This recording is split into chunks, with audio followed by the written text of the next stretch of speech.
예배 자리에 나오신 여러분을 축복하고 환영하고 사랑합니다. 옆 사람과 인사하십시다. 만나서 반갑습니다. 잘 오셨습니다. 은혜 많이 받으세요.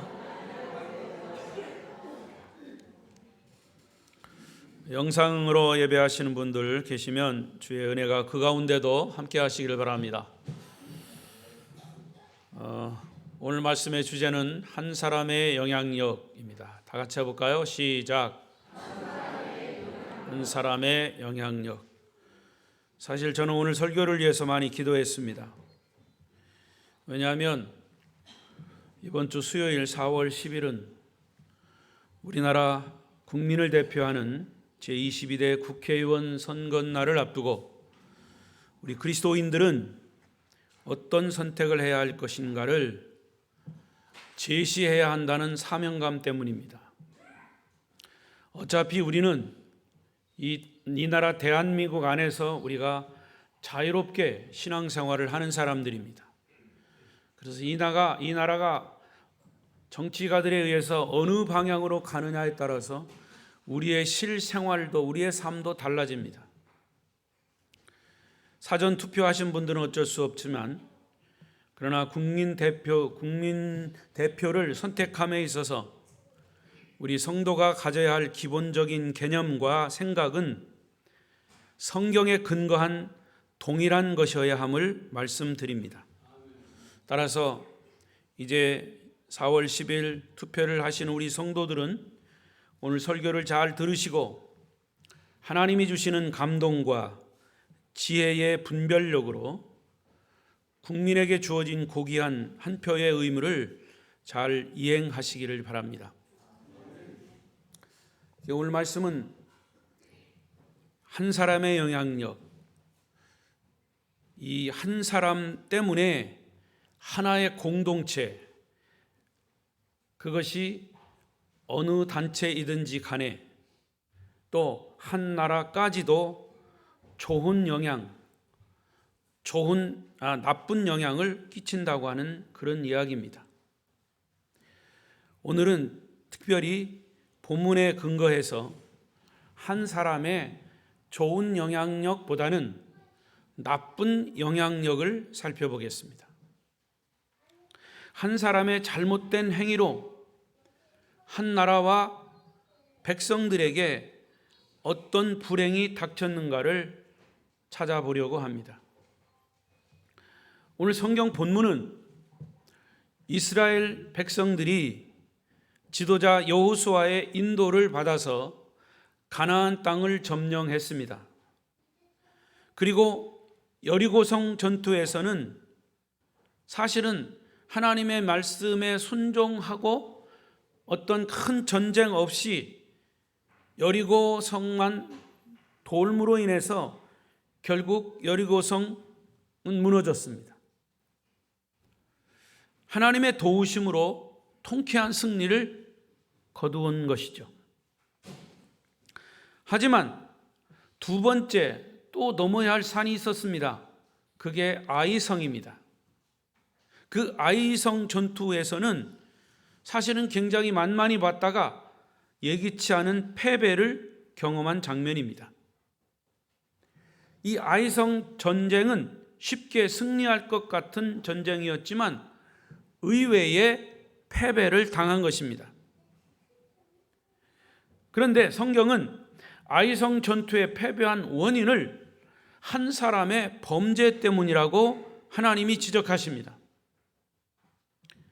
하나님의 명령을 어기고 여리고성 전투에서 거둔 전리품 중에서 외투와 은과 금을 도둑질한 한 사람의 범죄가 아이성 전투를 패배케 하고 많은 사람을 죽게 만들었다는 것이죠.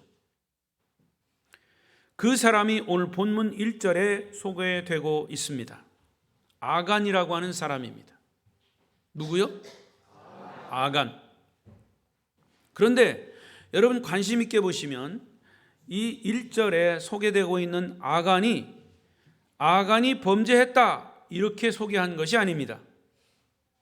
자, 1절을 보겠습니다. 1절. 오늘 본문 1절 말씀 보여주세요. 시작. 이스라엘 자손들이 온전히 바친 물건을 말미암아 범죄하였으니 이는 유다 지파 세라의 증손 삽디의 손자 갈미의 아들 아간이 온전한 바친 물건을 가졌으며, 거기까지 여호와께서 이스라엘 자손들에게 진노하셨다. 자, 이 말씀을 펴놓으시고요. 여기 아간을 소개했는데 아간만 소개한 것이 아니라 그 조상을 언급했습니다. 그 조상이 어디까지 갔냐면 4대까지 갔어요. 유다의 지파 세라의 증손 삽디의 손자 갈미의 아들 아간이다.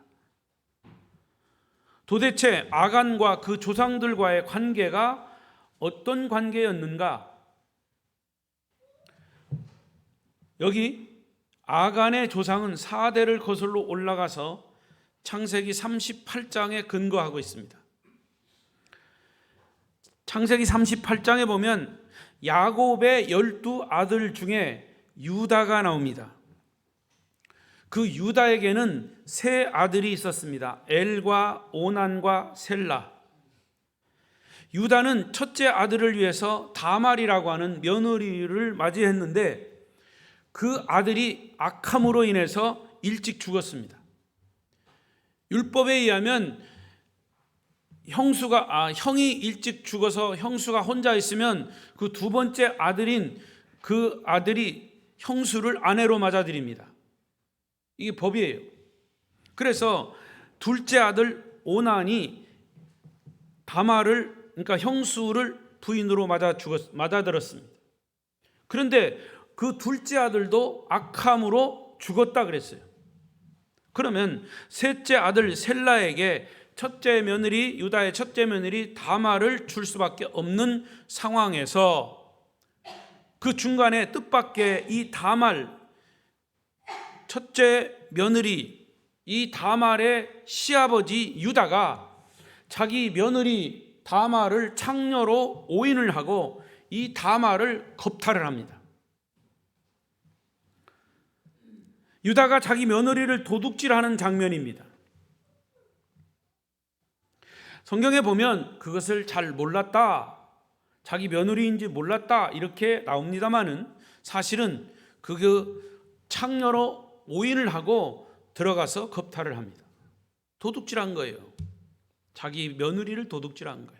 자, 그게 4대를 내려가서 아간이 민족의 전리품을 도둑질한 이 두 가지 도둑질 사이에는 아주 끈질긴 죄악의 깊은 뿌리가 있다라고 하는 것을 엿볼 수 있습니다. 왜 성경의 기록자가 이 사실들을 1절에서 이렇게 자기 조상 4대까지 올라가서 이 이야기를 기록했을까?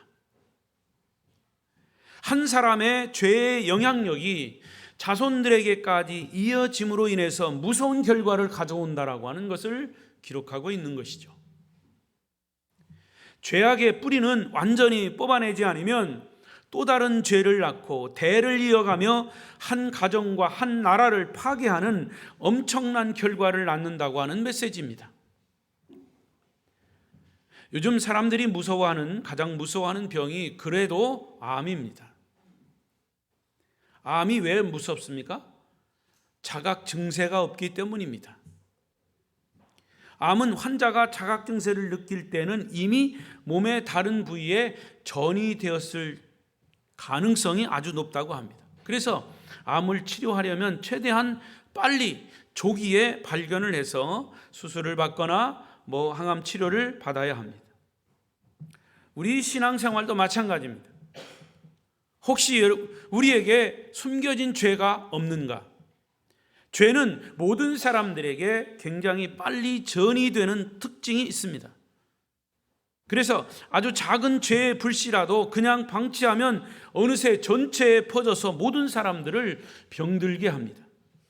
따라서 우리 신앙인들에게 중요한 것은 하나님의 은혜, 하나님의 말씀이 지속적으로 공급됨으로 인해서 숨은 죄가 다 드러나고 물이 정수기를 통해서 걸러지듯이 그 죄가 하나님의 말씀에 필터를 통해서 걸러져야 합니다. 그런데 이스라엘 백성들 안에는 하나님의 은혜, 하나님의 축복을 몰아내는 두 가지가 있었습니다. 그 한 가지는 우상 숭배입니다. 끊임없이 이스라엘 사람들에게는 우상 숭배가 자리 잡고 있습니다. 우상이라고 하는 것이 뭡니까? 하나님이 있어야 할 자리에 다른 것이 자리 잡고 있는 것이 우상입니다. 하나님이 있어야 할 자리에 돈이 있으면 돈이 우상입니다. 하나님이 있어야 할 자리에 권력이 있으면 권력이 우상입니다. 하나님이 있어야 할 자리에 자기 자식이 있으면 자식이 우상입니다. 등등 물질의 우상, 권력의 우상, 자녀의 우상, 명예의 우상 등등 하나님이 있어야 할 자리에 다른 어떤 것들이 자리 잡고 있으면 그것이 우상이라 그 말입니다. 이스라엘 백성들 안에 있는 우상들이 하나님의 은혜, 하나님의 능력을 다 거두어 버렸습니다. 또 한 가지 이스라엘 백성들의 영적인 상태를 위태롭게 만드는 것이 바로 그들의 숨은 죄입니다. 하나님은 이스라엘 백성들 안에 숨은 죄가 있을 때 그들에게서 말씀의 능력, 은혜의 능력, 축복의 능력을 거두어 가십니다. 그래서 이스라엘 백성들 안에 숨은 죄가 없도록 해야 된다 그랬습니다. 여러분, 하나님의 축복을 받으려면 복이 임하는 자리에 있어야 합니다. 복받을 짓을 해야죠. 하나님의 은혜의 테두리 안에 머물러 있어야 한다 그 말입니다. 자기 혼자 엉뚱한 곳에 있으면서 아무리 복을 달라고 소리쳐봐도 하나님의 복은, 하나님의 은혜는 임하지 않아요. 양이 꼴을 잘 공급받으려면 목자의 음성을 들리는 영역 안에 있어야 합니다. 혼자 떨어져 있으면 이리에 밥이 되거나 길을 잃고 방황하다가 가시덤불에 걸리거나 골짜기에 웅덩이에 빠져버립니다. 여러분은 하나님과 멀어진 상태로 표류하고 있지는 않습니까? 지금까지 하나님과 이스라엘 백성들과의 관계는 굉장히 좋았어요. 철저히 말씀에 순종했고 그 결과 요단강이 갈라지는 기적 경험했고 견고한 성이 무너지는 그런 경험도 했습니다. 하나님의 능력을 체험했습니다. 그런데 단 한 사람, 아간이라고 하는 사람의 불순종이 하나님과 이스라엘 백성의 관계를 위험에 빠뜨려 버린 겁니다. 이것이 아간의 범죄예요. 아간은 여리고성 전투에서 얻은 전리품을 욕심내어 훔쳤습니다. 하나님은 미리 여호수아를 통해서 여리고성 전투에서 얻은 전리품은 일체 손을 대지 말라 그랬어요. 하나님의 명령에 경고했던 거죠. 자, 여호수아 6장 18절 19절을 보십시다. 여호수아 6장 18, 19절. 여호수아 6장 없어요? 성경을 찾아보겠습니다. 여호수아 6장 18절 19절 읽겠습니다. 시작. 너희는 온전히 그 바친 것 중에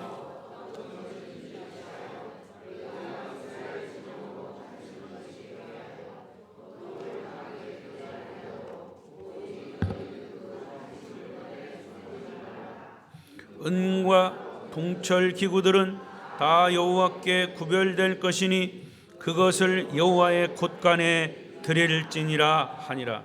하나님은 어떤 물건 하나도 탐내지 말라고 했습니다. 여러분, 왜 그랬을까요? 하나님이 뭐 욕심이 있어서 그럴까요? 그게 아니고 전쟁이 일어나면 전리품이 있어요. 적에게서 뺏은 전리품이 있는데 그것을 서로 차지하려고 하다 보면 그게 서로 싸움이 되는 거예요. 그러니까 그거 다 손대지 말고 다 하나님께 드려라. 그러니까 이런 상황에서 하나님은 어떤 물건 하나도 탐내지 말라고 했는데 아간은 다른 사람이 보지 않을 때 그 물건들을 훔쳐서 자기 장막 안 땅속에 파묻어 놓았습니다. 아간의 생각은 아무도 본 사람이 없기 때문에 무사할 줄 알았죠. 그러나 하나님은 아간의 죄를 다 알고 계셨고 아간의 죄는 이스라엘 백성들의 승리에 완전히 찬물을 꼈는 패배를 가져오는 결과를 초래한 거죠. 아간이 지은 죄의 원인은 하나님이 이스라엘 백성들 한 사람 한 사람에게 지대한 관심을 가진다고 자기는 미처 생각하지 못했던 거죠. 수백만 명이나 되는 백성들 중에 아간이라고 하는 한 사람은 사실 여호와처럼 지도자도 아닙니다. 족장도 아닙니다. 그냥 평범한 사람이에요. 하지만 그는 나 한 사람이 죄를 짓거나 거짓말한다고 하나님 아시겠어? 하는 잘못된 생각이 죄에 빠지게 만든 겁니다. 여러분, 하나님은 여러분 한 사람 한 사람에게 상상할 수 없을 정도로 지대한 관심을, 지대한 사랑을 가지고 계신다고 하는 사실을 여러분 믿으시기 바랍니다. 그래서 우리 한 사람 한 사람이 남들은 모르지만 믿음으로 살려고 몸부림치는 것을 하나님은 다 알고 계세요. 그리고 좋아하시고 그리고 사랑하시고 기뻐하십니다. 그러나 하나님이 나 같은 사람 뭐 신경 쓰겠나? 기도 많이 하시는 저 장로님, 기도 많이 하시는 맨날 설교 준비하는 목사님에게나 관심이 있겠지. 여러분, 그거 아닙니다. 착각입니다. 하나님이 우리 같은 사람, 여러분 같은 사람, 한 사람 한 사람, 어떻게 보면 세상적으로 별 볼 일 없는 사람 한 사람을 하나님이 다 관심을 가지시고 애정을 가지시고 있다는 사실을 우리가 기억해야 돼요. 그러나 하나님이 나 같은 사람 신경 쓰겠나 하고 몰래 죄를 지으면 하나님은 그것을 보고 실망하시면서 회개하고 돌아오기를 기다리십니다. 그러나 회개하지 않으면 결국 심판하셔서 지옥 불에 떨어지게 하신다, 그 말입니다. 이게 성경의 이야기예요. 그래서 한 사람이 소중한 겁니다. 그래서 한 사람의 영향력이 이렇게 큰 것입니다. 자, 그러면 여기서 아간의 범죄가 주는 몇 가지 중요한 메시지가 있습니다. 첫째, 여기 나왔네요. 읽어보십시다. 시작. 아간은 사람들이 보지 못하면 하나님도 모르실 거라고 생각했습니다. 이게 인간의 나약한, 인간의 어리석은 생각이에요. 그러나 하나님의 관심은 이스라엘 백성들 한 사람 한 사람에게 있어요. 그들에게 일어나는 모든 일을 다 보고 계십니다. 우리에게도 마찬가지. 우린 절대로 하나님을 속일 수 없어요. 그런데 마귀는 우리가 죄의 유혹을 느낄 때 속상입니다. 아무도 보는 사람 없으니까 아무도 모를 거야. 이렇게 우리를 유혹합니다. 그러나 하나님 백성의 죄는 절대로 감출 수가 없습니다. 우선 하나님이 아십니다. 그리고 내가 죄를 졌다면 내가 압니다. 완전 범죄는 없는 거예요. 더욱이 신앙의 사람들은 자기가 지은 죄를 자기 입으로 토해내기 전에는 절대로 마음에 평화가 없어요. 그러니까 자기는 모르지만 누군가는 본 사람이 있을 것이다, 그 말입니다. 설사 본 사람이 없다 해도 우리 옛말에 낮에는 새가 보고 밤에는 쥐가 본다. 틀렸습니까? 반말은 쥐가 듣고 낱말은 새가 듣는다. 듣는 거나 보는 거나. 누구보다도 하나님이 알고 계시기 때문에 언젠가는 그 죄가 드러난다, 그 말입니다. 그래서 우리는 죄의 유혹을 받을 때 결국 그 죄가 드러나 알려진다는 사실을 생각해야 됩니다. 예수님은 산 위에 있는 동네는 감출 수가 없다고 그랬어요. 산 위에 있는 동네, 동서남북 어느 방향에서 산 위에 있는 동네는 다 보여요. 마귀는 우리에게 딱 한 번만 죄를 짓자고 유혹합니다. 그러나 모든 죄는 중독성을 가지고 있기 때문에 한 번 죄를 지은 사람은 자꾸 반복해서 짓게 되어 있습니다. 그 죄 속에 뭐가 있냐? 쾌락이 있습니다. 요상한 쾌락이 있어요. 마귀가 그걸 만들어 놨어요. 그리고 죄를 짓고 즐깁니다. 죄를 딱 한 번만 지었다 해도 이미 그 죄는 뿌리를 내리고 있기 때문에 그 죄를 치료하려면 비싼 대가를 지불해야 합니다. 즉 모든 사람들에게 알려지고 온갖 창피를 다 당한 후에 다시는 절대로 이런 죄를 짓지 않는다고 하는 결단이 있어야 합니다. 그런데 마귀는 그렇지 않아요. 죄를 짓고도 즐긴다고 그랬죠? 사람들이 나를 어떻게 볼까? 뻔뻔합니다. 아간이 이 무서운 죄에 빠졌던 것은 자기가 얼마나 존귀한 사람인지 생각하지 못했습니다. 지금 하나님을 대신해서 가나안과 싸우고 있는 하나님의 군대예요. 아간은 하나님의 군대. 그런데 하나님의 군대가 왜 망할 사람들의 물건을 욕심냅니까? 여러분 잊지 마십시오. 하나님은 여러분 한 사람 한 사람에게 지대한 관심을 가지고 계십니다. 여러분의 사정을 다 알고 계십니다. 그래서 죄를 지으면 안 됩니다. 그래서 예수 믿는 사람은 정직해야 합니다. 뭐라고 하셨습니까? 예수님이 우리를 보고, 예수 믿는 사람 보고 너희는 세상의 소금이라 그랬어요. 소금이 되라가 아닙니다. 이미 소금입니다. 너희는 세상의 빛이 되라 아니라 너희는 이미 빛이라 그랬습니다. 여러분, 소금이면 맛을 내야 합니다. 무슨 맛? 짠맛을 내야 합니다. 그래서 만약에 소금이 짠맛을 잃어버리면 밖에 버린다 그랬어요. 사람의 발에 밟힐 뿐이니라. 예수 믿는 사람들이 왜 사람들의 주목이 되냐? 소금의 맛을 내지 못하기 때문에. 빛이 빛의 역할을 못하면 이미 빛이 아닌 겁니다.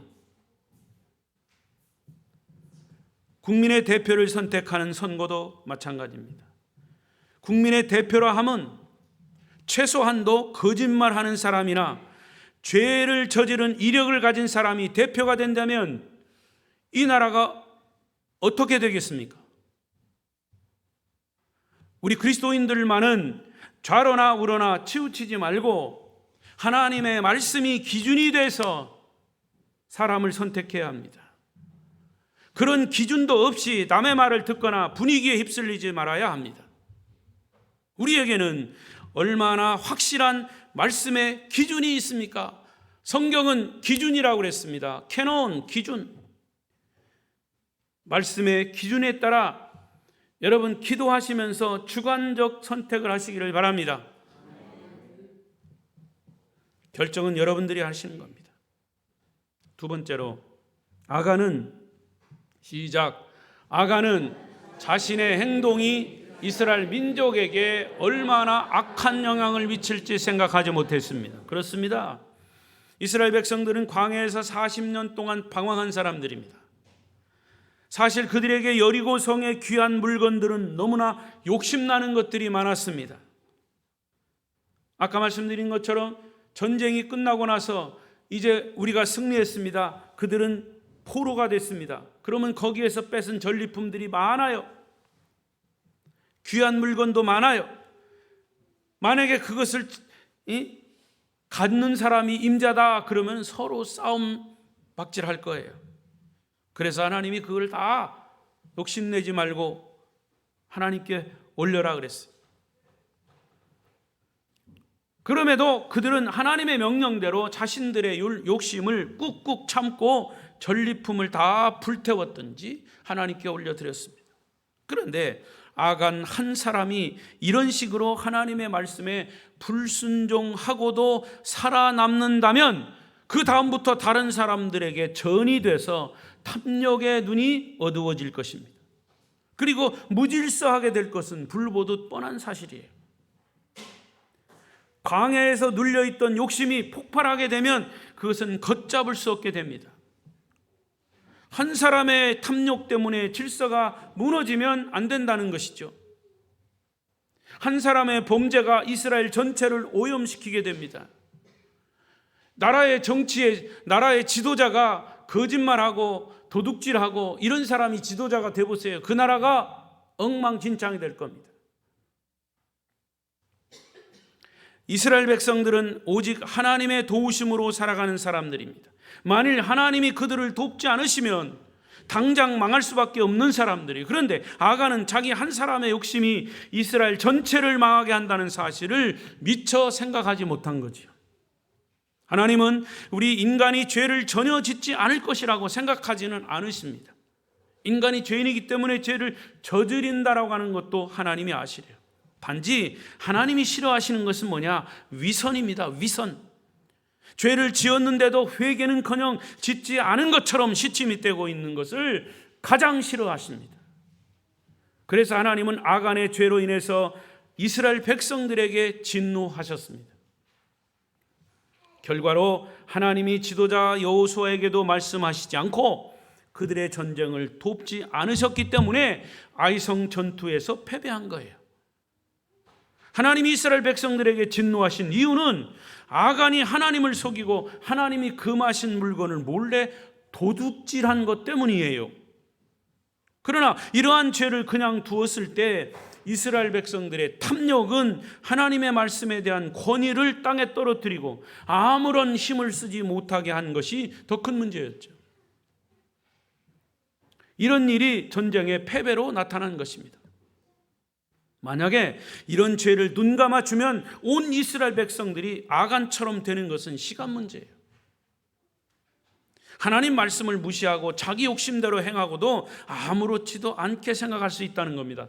여러분, 사람은요 동지의식을 가지고 있어요. 교회 장로가 직장 생활하다가 술 한 잔 먹었어요. 그럼 사람들이 장로님이 술 먹으면 안 되잖아요. 아니요. 어느 교단은 장로들도 그냥 같이 술 먹어. 아무개 내가 알고 있는 누구도 술 먹더만. 그러니까 자기가 잘못한 것을 합리화시키기 위해서 자꾸 끌어들인다는 거예요. 끌어들여요. 이게 사람의 마음이에요. 죄를 진 것을 합리화시키는 거예요. 죄의 뿌리는 아주 질기기 때문에 뿌리채 뽑지 않으면 결국 자라나게 돼 있어요. 비슷한 사건이 초대교회 예루살렘 교회에 있었죠. 사도행전 기록에 보면 아나니아와 삽비라 사건입니다. 오순절에 성령이 강림하셨습니다. 성도들이 큰 은혜를 받았습니다. 그 중에 바나바가 자기 밭을 판 돈 사도들에게 헌금으로 가져왔어요. 너무 하나님이 주신 은혜가 크기 때문에 자기 밭을 다 팔아서 그 판 돈을 헌금으로 드렸어요. 하나님의 은혜가 너무도 커서 자기가 가진 것을 다 드려도 갚을 길이 없는 심정으로 드렸다는 거죠.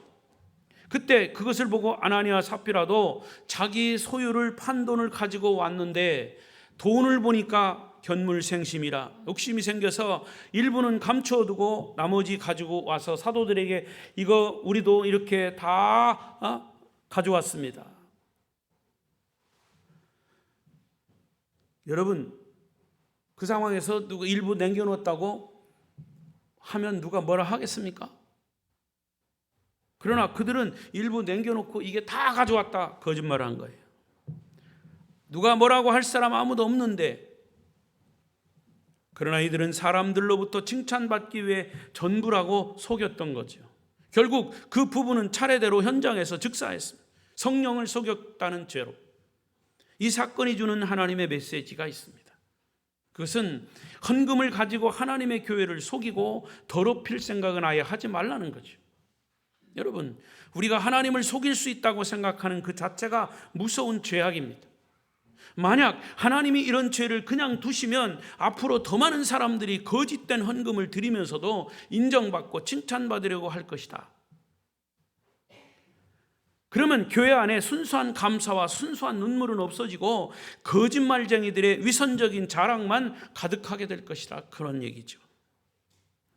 하나님은 아이성 전투에서 이스라엘이 이기느냐 이스라엘이 지느냐, 가나안 족속들이 이 일로 어떤 반응을 하느냐 하는 것은 중요하게 여기지 않으셨어요. 중요한 것은 하나님의 백성들은 순수하고 정직해야 하고 하나님을 속이면 안 된다고 하는 것을 말씀하시는 겁니다.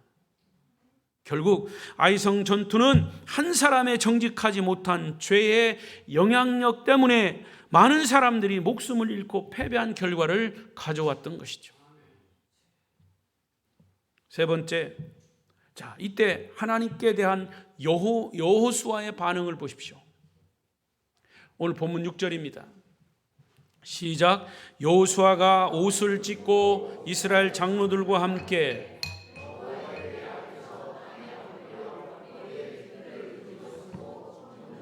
있다가, 잘 보세요. 여호수아가 옷을 찢고 이스라엘 장로들과 함께 하나님의 궤 앞에 엎드려 있는 것이 죄를 회개하는 것처럼 보이지만 그 모습은 죄를 회개하는 모습이 아니에요. 앞뒤 문맥을 보시면 그렇습니다. 어떻게 보면 아이성 전투에서 패배한 것을 하나님께 항의하는 겁니다. 왜냐하면 하루 해가 저물 때까지 기도하지 않고 그대로 있었다 그랬어요. 지금 여호수아가 생각하고 있는 것은 하나님께 항의하고 불만을 표출하는 겁니다. 사실 여호수아는 그때는 아간이 도둑질한 이 사건을 아직 모르고 있는 상황에서 오히려 하나님의 신실하심에 대해서 의심하고 있었다 그 말입니다. 여호수아는 아이성을 공격하는 과정에서 본인은 잘못한 것이 없다고 생각한 겁니다. 왜? 지금까지 해왔듯이 미리 정탐꾼을 보냈고 작은 성이기 때문에 3,000명만 보냈고, 그래서 당연히 하나님은 이스라엘을 승리하게 하실 줄 알았습니다. 하지만 아무리 생각해도 여호수아는 전투에 패배한 것이 납득이 가지 않았어요. 그리고 그만큼 여호수아는 이스라엘 백성들을 굳게 믿었던 거죠. 누가 아간이 도둑질할 줄 누가 알았습니까? 몰랐죠. 그래서 여호수아는 하나님, 이제 저희들을 보고 무엇을 어떻게 하라는 겁니까? 왜 아이성 전투에서 지게 하셨습니까? 우리가 이 정도면 잘한 거 아닙니까? 항의하는 것이죠. 그런데 하나님은 아무런 말씀을 하시지 않으시고 여호수아도 가만히 있으면서 침묵으로 지금 대결 아닌 대결을 하고 있습니다. 대단히 불편한 시간입니다. 날이 저물어갈 때 여호수아가 비로소 하나님께 입을 열었습니다. 7절입니다. 시작. 이르되 슬프도소이다. 주 여호와여, 어찌하여 이 백성을 인도하여 요단을 건너게 하시고 우리를 아모리 사람의 손에 넘겨 멸망시키려 하여 하셨나이까? 우리가 요단 저쪽을 만족하게 여겨 거주하였다면 좋을 뻔하였나이다. 여호수아는 사실 하나님께 철저히 헌신된 사람이지만 아이성 전투의 패배는 인정하기 싫었습니다. 그래서 하나님 앞에서 온전히 씩씩거리면서 장로들과 함께 옷을 찢고 머리에 티끌을 뒤집어 쓰고 있었던 겁니다. 이것은 회개가 아니라 하나님을 향한 분노의 표출이에요. 어떻게 하나님께 헌신된 여호수아가 이렇게 한순간에 불신앙의 자세를 취하고 있는지 의문입니다. 그러나 여러분, 이것이 인간의 본래의 죄인된 모습입니다. 사람은 하나님께 헌신되었다가도 하루아침에 마음이 완악해질 수 있어요. 잘 나갈 때는 나 때문이고 잘 안 될 때는 하나님을 믿지 못하겠다고 하는 것이 인간의 본연의 죄인된 모습이에요. 여호수아는 이런 마음으로 기도를 드리면 안 된다고 하는 것을 너무너무 잘 알고 있어요. 그래서 화가 난 마음을 사귀는데 저녁 때까지 있었던 겁니다. 여호수아가 어느 정도 마음이 가라앉을 때 이제 그때야 비로소 기도를 시작한 겁니다. 이것은 우리가 아무리 절망적인 순간에도 함부로 하나님 앞에서 화가 난 감정을 가지고 기도해서는 안 된다는 것을 보여주는 메시지이기도 합니다. 그런데 여호수아는 지금 하나님이 이스라엘의 숨은 죄악으로 얼마나 고통스러워하고 계시는지는 생각하지 못하고 가나안 족속들이 자기들을 우습게 할 것만 생각한 겁니다. 이것이 인간의 교만이고 연약함입니다. 우리는 죄를 지으면 그렇게 생각합니다. 하나님이 이 문제를 어떻게 생각하실까? 이것은 생각하지 않고 다른 사람들이 이 사실을 알면 어떻게 될까? 이것부터 생각합니다. 이것이 인간의 이기적인 모습이에요. 하나님 앞에서 자신이 어떻게 되더라도 일단 사람들은 몰랐으면 좋겠다 이겁니다. 아니, 요즘은 사람들이 알아도 뻔뻔합니다. 아닌 것처럼 행동합니다. 그러나 여러분, 사람들에게 알려지고 우습게 되는 것보다 우리가 하나님 앞에서 정직한 마음을 갖는 것이 더더욱 중요합니다. 왜냐하면 하나님은 우리를 사랑하십니다. 그런 죄를 회개하시기를 원하고 그런 죄 때문에 멸망에 빠지기를 원치 않기 때문이십니다. 그런 죄를 짓고 회개하지 않으면 지옥 가니까 우리가 지옥 가지 않게 하시는 것이 하나님의 사랑이며 하나님의 긍휼임을 믿습니다. 나 한 사람으로 말미암아 다른 사람에게 나쁜 영향을 주면 안 된다고 하는 교훈을 우리에게 주고 계십니다. 마지막으로 하나님의 반응을 보십시다. 하나님은 하루 종일 엎드려 있는 여호수아를 책망하십니다. 10절 보십시오. 시작. 여호와께서 여호수아에게 이르시되 일어나라. 어찌하여 이렇게 엎드려 있느냐. 그래도 여호수아가 엎드려서 화만 내지 않고 기도를 시작한 것은 다행이에요. 졸았다 깼다 하는 거 다행이에요.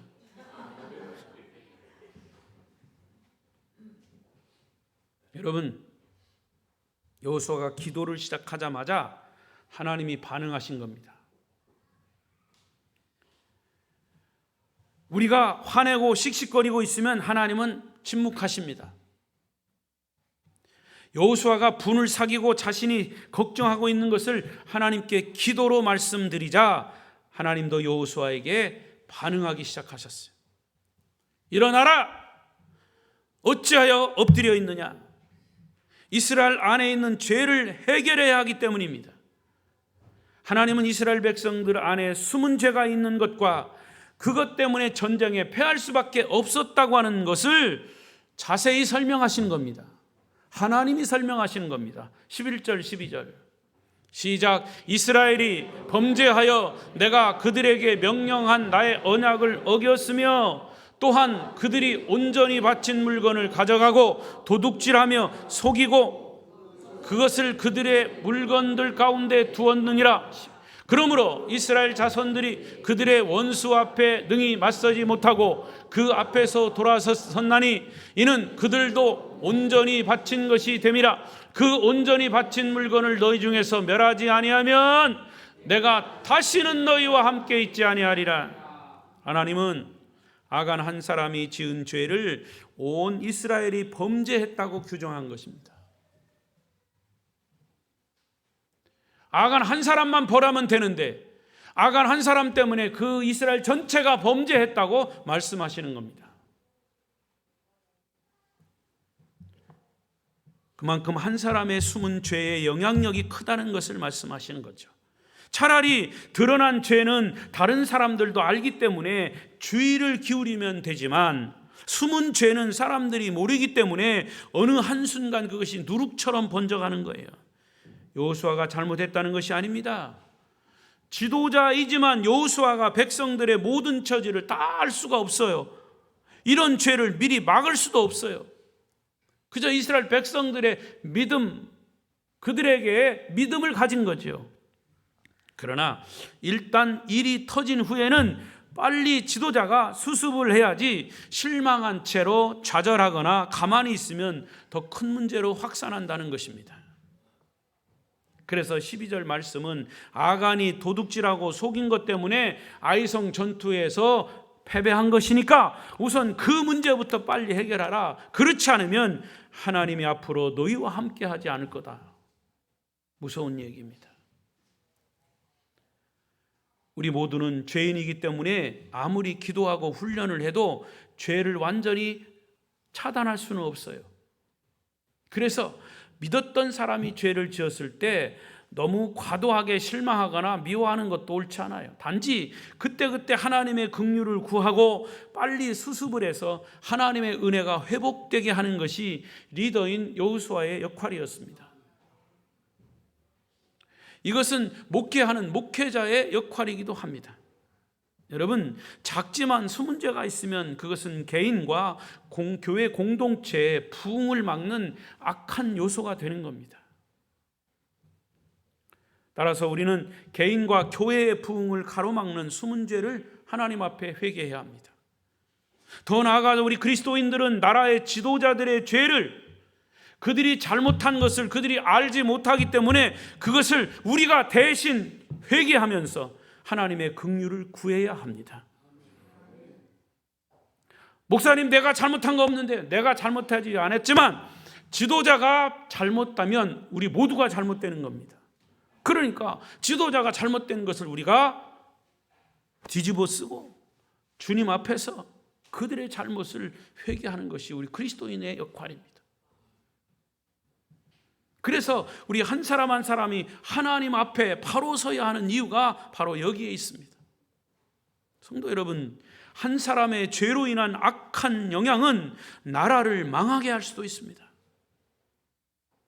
멀리 갈 것 없어요. 북한 같은 보세요. 한 사람의 잘못된 그 조상 때부터 3대째로 내려오는 것이 우리 동족의 인권을 얼마나 파괴하고 있습니다. 한 사람의 복음의 열정은 온 세계를 복음화할 수 있습니다. 한 사람의 가정에, 불신자 가정에 한 사람의 복음의 씨앗이 떨어질 때 많은 열매를 맺게 될 줄로 믿습니다. 이게 성경적인 원리죠.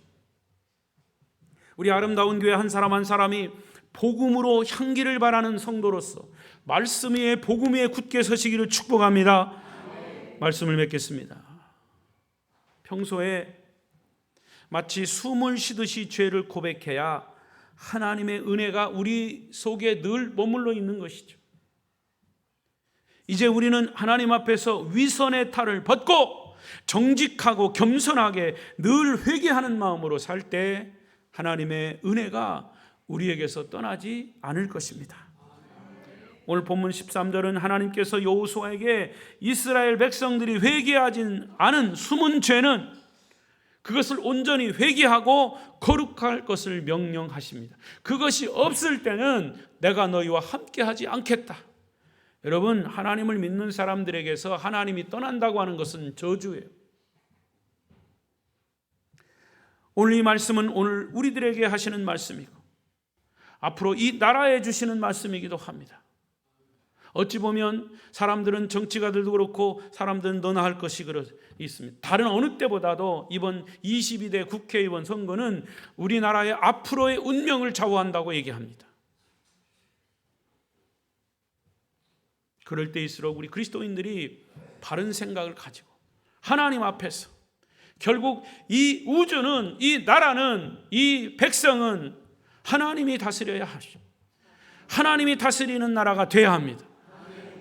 다른 나라에 없는 애국가에 하나님이 보호하사라고 하는 그런 가사가 있습니다.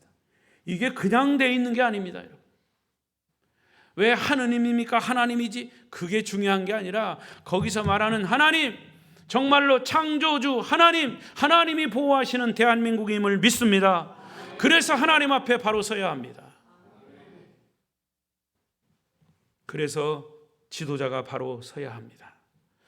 오늘 말씀의 결론을 보겠습니다. 마지막 13절입니다. 크게 읽습니다. 시작. 너는 일어나서 백성을 거룩하게 하여 이르기를 너희는 내일을 위하여 스스로 거룩하게 하라. 이스라엘의 하나님 여호와의 말씀에 이스라엘아 너희 가운데 온전히 바친 물건이 있나니 너희가 그 온전히 바친 물건을 너희 가운데에서 제하기까지는 내 원수들 앞에 능히 맞서지 못하리라. 아멘. 하나님 앞에서 바른 정직함을 가지고 이 나라를 위해서 기도하시고 여러분의 개개인의 바른 선택을 지혜롭게 할 수 있기를 축복합니다. 기도하겠습니다. 자, 우선 여러분 화면을 보십시오. 지난 4월 3일 수요일은 한국교회총연합회에서 메시지가 왔습니다. 한국교회 기도의 날로 선포했습니다. 기독교인 6만 5천 교회 1200만 모든 목회자와 성도들이 합심하여 가능하다면 하루를 금식하며 기도해 줄 것을 요청했습니다. 기도의 제목은 세 가지입니다. 여기 있는 대로 첫째, 의료 사태가 원만하게 해결되도록, 그래서 의사들이 환자의 생명을 돌보는 본연의 책무로 돌아오고 정부는 의료인들의 요구를 적절히 반영하여 의대 정원 확대에 따른 후속 조치 정책 보완에 만전을 기하도록 기도합시다 라는 거죠. 두 번째, 제22대 총선이 국회의원 선거에 참여해서 꼭 필요한 지도자가 선출되도록 대한민국 역사의 새로운 전환점이 될 수 있도록 정책과 인격을 중심으로 국회의원을 선출하되 국민의 권리인 선거에 모두가 참여해서 자유민주주의 대한민국을 지켜내고 국민을 위해 사랑으로 봉사할 수 있는 지도자를 선출할 수 있도록 기도해 주십시오. 그 다음에 세 번째, 이념과 계층으로 분열된 우리 사회가 조속히 안정되도록 서로를 존중함으로 해묵은 갈등을 해소하고 국가 경제 발전을 위해 상호 협력하고 국민의 삶이 조속히 안정되어 국가를 이끌어갈 다음 세대가 살기 좋은 세상을 이룰 수 있도록 기도해 주십시오 라고 하는 세 가지 기도 제목입니다. 이제 이 시간 우리가 정말 하나님 앞에서 우리 개개인이 연약하고 부족하지만 그러나 우리 대한민국 국민으로서 하나님 앞에 이 거룩한 주일에 마음을 모아서 이 기도를 드리십니다. 하나님이 우리의 기도를 분명히 들으심을 믿습니다. 주여 세 번 부르고 통성으로 이 세 가지를 위해서 기도하겠습니다. 주여, 주여, 주여. 자비로우신 하나님 아버지 감사합니다. 저희들을 사랑하여 주시고 하나님 이 나라를 백성 주님께서 사랑하여 주시고 지금까지 인도하심을 믿습니다. 대한민국을 하나님께서 축복하심을 믿습니다. 이제 우리가 이 나라의